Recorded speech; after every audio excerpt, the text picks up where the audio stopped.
Hi అండి. ఎలా ఉన్నారు? మేమైతే బాగున్నామండి. మీరు కూడా బాగుండాలని కోరుకుంటున్నాను. ఈరోజు ఎస్వి వ్లాగ్స్లో వచ్చేసి మార్నింగ్ వ్లాగ్ అండి. ఇక మేమైతే రిటర్న్ అయితే బయలుదేరుతున్నాం మా అత్తగారు వాళ్ళ ఇంటి దగ్గర నుంచి. ఇక్కడ మా అత్తగారు అయితే వచ్చేసి ఇడ్లీ అయితే వేస్తున్నారు. ఇక మా మామగారికి అయితే టిఫిన్ పెడతాకని చెప్పేసి ఇడ్లీ అయితే వేస్తున్నారనమాట. ఇక మేమైతే బయలుదేరుతున్నాం కదా, మా ఆడబడుచు వాళ్ళ ఇంటికి అయితే వెళ్తున్నాము. ముందుగా అయితే చిన్నాపురంలో మా ఆడబడుచు వాళ్ళు ఉంటారు. ఇంకా ముందుగా అక్కడికైతే వెళ్ళేసేసి తర్వాత మా చిన్న ఆడబడుచు వాళ్ళ ఇంటికి అయితే వెళ్దాం అనుకున్నాము. వీడియో అయితే కంటిన్యూ అవుతుందండి. వీడియో చూసే కంటే ముందు ఒక చిన్న లైక్ అయితే ఇవ్వండి, సపోర్ట్ చేసినట్టు ఉంటుంది ఛానల్ని. ఇక్కడ వచ్చేసి టిఫిన్ అయితే వేస్తున్నారు కదా, ఇంకా చట్నీ అయితే నేను చేశానండి. ఇంక ఇడ్లీ ఒకటి మా అత్తగారు అయితే వేస్తున్నారనమాట. ఇంకా పొలం అయితే వెళ్ళాలంట మా మామగారు వచ్చేసి పొలంలో. ఇక ఇప్పుడైతే మినుము అయితే వేసారనమాట. ఇంకా మా మామగారు వచ్చేసి టిఫిన్ తినేసి పొలం అయితే వెళ్తారు. ఇక మేమైతే బట్టలు అవి సర్దుకోవటం, బ్యాగులు సర్దుకోవటం ఇంక ఇదే సరిపోతుంది అనమాట. ఇంకా కూర్చొని చేసే పనే కదని చెప్పేసి ఇడ్లీ అయితే వేస్తున్నారు. ఇక రిటర్న్ అయితే వచ్చేస్తున్నామండి. మా ఆడపడుచులు వాళ్ళ ఇంటికి అయితే వెళ్ళేసి ఇక అటు నుంచి మా ఊరైతే వచ్చేస్తాం. అంటే మేము ఉండే ఊరైతే వస్తాం అనమాట. ఇక ఇడ్లీ వేస్తూ పొలంలో సంగతులు చెప్తా ఉంది. ఇప్పుడు మినుము కదండి వేసేది, ఎలుకలు అయితే ఉంటాయి అంట పొలంలో, మినపకాయ కదా, ఇక ఎలుకలు భజన ఉంటుంది అది ఇది చెప్తా ఉన్నారు. ఇక మేమైతే బయలుదేరామండి. వచ్చే దారిలో అయితే ఇవ్వండి మినుము అయితే వేశారు కదా, పొలాలు ఇట్లా అయితే కనబడుతున్నాయి. పక్కన రోడ్డు పక్కన అయితే చక్కగా బాగున్నాయండి, పొలాలన్నీ కూడా చక్కగా ఉన్నాయి. మినపకాయ అయితే బాగానే ఉంది ప్రస్తుతానికైతే పొలాల్లో. మేమైతే ఇంటి దగ్గర అయితే టిఫిన్ చేయలేదు కదా, మేము బందర్ నుంచి వెళ్తామండి. చిన్నాపురం అయితే బందర్లో అయితే ఇక్కడ గణేష్ భవన్ అనేది హోటల్ అయితే ఉంటుంది. మా పెళ్ళైన కొత్తలో అయితే తిన్నామండి 2-3 తడవలు అయితే. చాలా బాగుంటుంది టిఫిన్ అయితే. సరేలే వెళ్ళే దారే కదని చెప్పేసి ఆగుదాం అనుకున్నాము, కానీ మేము తీరా వెళ్ళేపటికి అక్కడ హోటల్ అయితే కట్టేసి ఉంది. ఎంతో ఆశగా అయితే ఎదురు చూసామండి ఆ హోటల్లో అయితే టిఫిన్ చేద్దామని చెప్పేసి. ఇంకా నిరుత్సాహం అయిపోయింది అనమాట. ఇక ముందుగా అయితే వెళ్ళాము. ఇక్కడ విఆర్కే రెస్టారెంట్ కూడా ఉంది ఇక్కడ. ఇక దీనికన్నా కొంచెం ముందుకెళ్ళి ఇక టిఫిన్ అయితే తీసుకున్నామండి. ఇక్కడ కూడా లేదనమాట, పండగ కదండి, ఇక పండగ సెలవులు అయితే ఇచ్చినట్టున్నారు హోటల్స్ కూడా. ఇంకా మేము వెళ్ళింది ఫ్రైడే అండి, సండే వరకు కూడా సెలవులు అంట. ఇంకా మేమైతే టిఫిన్ కోసమని ఇక్కడ ఆగాము. ఇక బందర్లో అయితే సైకిళ్ళు కూడా నడిపే వాళ్ళు అయితే ఎక్కువగానే ఉన్నారండి. బళ్ళు ఎట్లా ఉన్నాయి, సైకిళ్ళు కూడా అంతే ఉన్నాయి. నాకైతే ఇదివరకు రోజులే గుర్తొచ్చినాయండి. గూడు రిక్షాలు చూడండి ఎట్లా వెళ్తున్నాయో. గూడు రిక్షాలు కూడా ఇదివరకు చిన్నప్పుడు చూసామండి. మళ్ళీ మాకైతే ఇక్కడ విజయవాడ సైడ్ అయితే తక్కువ, చాలా తక్కువ అసలు. బందర్లో అయితే బాగానే ఉన్నాయి గూడు రిక్షాలు అయితే. చూడండి బాగానే తిరుగుతున్నాయి అన్నమాట. ఎక్కువగా సైకిల్ వాడకం కూడా ఎక్కువే ఉందండి బందర్లో అయితే. ఇక మా వారైతే టిఫిన్ తీసుకొస్తా కానీ వెళ్ళారు. ఇక మేమైతే కారులో కూర్చున్నాము. పండు ఏంటో ఆట ఆడుతూ ఉన్నాడనమాట. ఏం చేస్తున్నావు పండు అంటే ఏంటో చేస్తున్నా అని చూపిస్తూ ఉన్నాడనమాట. టేప్తో ఆడుతున్నాడంట, చూపిస్తున్నాడు. ఇంకా ఆ టేప్ని ఏళ్ళకు చుట్టుకుంటా ఉన్నాడనమాట, ఆడుతూ ఉన్నాడు.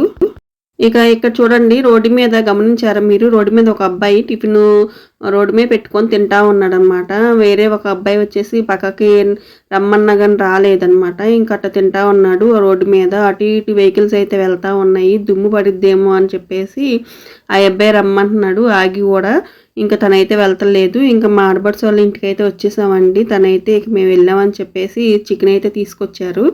ఇక చికెన్ ఫ్రై అయితే చేస్తున్నారు. ఇంకా మేమైతే చెప్పకుండా వెళ్ళామండి. అంతకుముందు వాళ్ళకని చెప్పేసి పప్పు ఇంకా దొండకాయ ఫ్రై అయితే చేశారు. ఇక మేము వెళ్ళిన తర్వాత చికెన్ అయితే తెప్పించారు పప్పు ఉందని చెప్పేసి. ఇప్పుడైతే ఫ్రై అయితే చేస్తున్నారనమాట. ఇక మేము వెళ్ళేటప్పటికే 12-12:30 అట్లా అవుతుంది. ఇంకా హడావుడిగా వంట అయితే చేశారు. ఇంకా హడావుడిగా చేసినా కానీ చికెన్ కర్రీ అయితే సూపర్గా చేశారనమాట. బాగుంది టేస్ట్ అయితే మటుకి. పండు కూడా ఇంట్రెస్ట్గా తిన్నాడు, ఫ్రై కదా. ఇక్కడ వచ్చేసి అల్లం వెల్లుల్లిపాయ పేస్ట్ అయితే తను మగ్గిన తర్వాత వేస్తున్నారండి. ఒక్కొక్కరు ఒక్కో టైప్గా అయితే వేస్తారు కదా మసాలాలు. ఇక ఇప్పుడైతే కొంచెం ఫ్రై అయ్యాక వేస్తున్నారు. అయినా సరే టేస్ట్ అయితే బాగుంది. ఇక అక్కడి నుంచి మా చిన్నాడు బడ్స్ వాళ్ళ ఇంటికి అయితే వెళ్ళాలన్నమాట. బయలుదేరి ఇక మా చిన్నాడు బడ్స్ వాళ్ళ ఇంటికి అయితే వచ్చేసాము. మేము వస్తున్నామని చెప్పేసి వీళ్ళైతే పీతల కర్రీ అయితే రెడీ చేస్తున్నారు. మా చిన్నాడు బడ్స్ పీతలు అయితే తెప్పించింది. ఇక ఇక్కడ ఈవినింగ్ టైం అనమాట. ఇక ఆఫ్టర్నూన్ వచ్చేసి మా పెద్ద ఆడబడుచు వాళ్ళ ఇంటి దగ్గర భోజనము. ఈవినింగ్ టైం వచ్చేసి మా చిన్న ఆడబడుచు వాళ్ళ ఇంటి దగ్గర అయితే భోజనం చేసి ఇంకా రిటర్న్ అయితే బయలుదేరదాం అనుకుంటున్నాము. రైస్ అయితే కడిగి పెడుతున్నారు. పండు అయితే అక్కడ కూర్చొని వాళ్ళ అత్తతో కబుర్లు చెప్తా ఉన్నాడు అనమాట. పీతల కర్రీ అయితే పండు తినడండి, నేను తిననుగా అంటా ఉన్నాడనమాట. తన కోసం అని చెప్పేసి నాటుకోడి అయితే మధ్యాహ్నం అయితే వండారంట వాళ్ళకని, ఇంకా అది ఉందలే అని చెప్తా ఉన్నది. ఇదిగోండి పీతల కర్రీ అయితే అవుతుంది. పీతల కర్రీ మీలో ఎంతమందికి ఇష్టం అండి? వీడియో చూసే వాళ్ళకి కామెంట్ సెక్షన్లో కామెంట్ చేయండి. మేమైతే చాలా ఇష్టంగా అయితే తింటాము పీతలు. ఇక్కడ మిక్సీ అయితే చెడిపోయిందంటండి, అంటే జార్ చెడిపోయిందంట. అందుకని చెప్పేసి రోట్లో అయితే అల్లం వెల్లుల్లిపాయ పేస్ట్ అయితే దంచుతున్నాం అనమాట. ఇక్కడ వాటర్ అయితే వచ్చింది కదా, ఈ వాటర్ అంతా ఎగిరిపోవాలి. పీతల్లో వచ్చిన వాటర్ అయితే ఎగిరిపోయాక ఇప్పుడు ఉప్పు కారం వేసేసి కొంచెం వాటర్ అయితే పోస్తుంది అనమాట. అల్లం వెల్లుల్లిపాయ వేసి ఉప్పు కారం వేసి వాటర్ అయితే పోస్తున్నారు. ఇక ఆడవాళ్ళకి ఎక్కడికి వెళ్ళినా సరే చీరలు నగలు ఇవి సంభాషణే ఉంటుంది.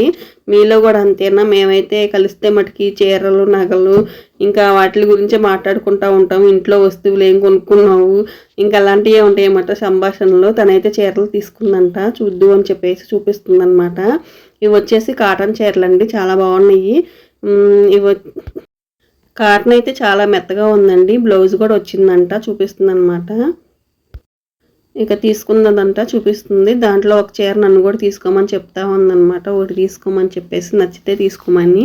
ఇంకా వాళ్ళ ఇంటి పక్కనే అండి మామూలుగా శారీస్ అయితే అమ్ముతారు. ఇంకా మేమైతే ఇవి చూసిన తర్వాత మళ్ళీ వాళ్ళ ఇంటికి వెళ్ళి కూడా మిగతా శారీస్ అయితే చూసుకొని నేను ఇంకా 2 చీరలు అయితే తెచ్చుకున్నాను.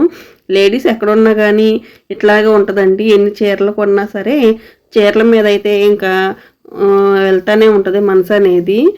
అయితే చీరల సంభాషణ అయితే సాగుతూ ఉంది. పండు అయితే కిటికీ ఎక్కుతాడంట, ఎక్కించమని చెప్తా ఉన్నాడు. ఇదిగోండి ఎక్కి కూర్చున్నాడు అనమాట. మేమైతే డిన్నర్ చేసి ఇంకా రిటర్న్ అయితే బయలుదేరిపోవాలి. ఇంకా మేము విజయవాడ. ఇంకా కర్రీ అయితే దగ్గర పడిందండి, కర్రీ అయిపోవచ్చింది. ఇక భోజనం అయితే పెట్టేస్తుంది అనమాట మాకు. పండు అయితే పీతలు అయితే ఇంట్రెస్ట్గా తినడండి. అందుకని చెప్పేసేసి చికెన్ కర్రీ ఇంకా చికెన్ పచ్చడి కూడా పట్టిందంట. ఇంకా వేసుకొని పండుగ అయితే పెట్టేశాను. ఇప్పుడు వచ్చేసి పండు వాళ్ళ డాడీకి అయితే పెడుతుంది అనమాట. అంటే మా ఆడబడుసు వాళ్ళ అన్నయ్యకి పెట్టిస్తుంది భోజనం అనేది. ముఖ్యంగా మనకి జలుబు బారకంగా ఉన్నప్పుడు పీతల కర్రీ అయితే బాగా పనిచేస్తుందండి. తలకాయ సారువా అంటారు కదా, పీతల కూర కూడా బాగానే పనిచేస్తుంది మనకు జలుబు చేసినప్పుడు అయితే. ఇక్కడ వచ్చేసి భోజనం చేసి బయలుదేరిపోయామండి. కానీ నైట్ వచ్చేసి 9:30 అట్లా అవుతుంది టైం వచ్చేసి. ఇది వచ్చేసి అవిన్గడ్డ బస్ స్టాండ్ అట్లా తగులుతున్నాయి అన్నమాట. బస్ స్టాండు ఇది వచ్చేసి బస్ స్టాండ్ అనమాట అవిన్గడ్డ. కానీ నైట్ మటుకి ఎప్పుడు ప్రయాణం చేస్తామండి, కానీ ఆ రోజు మటుకి నాకు కొంచెం భయం అనిపించింది ఎందుకనో మరి. ఇక ఎప్పుడైనా సరే నైట్ అయితే వెళ్ళకూడదని డిసైడ్ అయిపోయాయి అనమాట. 9:30కి బయలుదేరాము, ఇంటికి వచ్చేపాటికి 12 అట్లా అయిపోయింది. ఇంకా నైట్ పూట మటుకి జర్నీలు అయితే పెట్టుకోకూడదండి. ఫ్యామిలీస్ ఉన్న వాళ్ళు అయితే నాకైతే టెన్షన్గా అనిపించింది అనమాట. ఎప్పుడు వెళ్తాము కానీ ఎందుకనో ఆ రోజైతే కొంచెం భయం అనిపించింది. ఇక్కడైతే ఎగ్జిబిషన్ పెట్టారండి అవిన్గడ్లో, చూడండి ఎట్లా ఉంది ఎగ్జిబిషన్ అయితే, చాలా మంచిగా ఉంది లైటింగ్స్తో. ఇదే అండి వాళ్ళకి వీడియో అయితే. వీడియో కనుక నచ్చితే లైక్ చేసి షేర్ చేసి సబ్స్క్రైబ్ అయితే చేసుకోండి. బాయ్ అండి.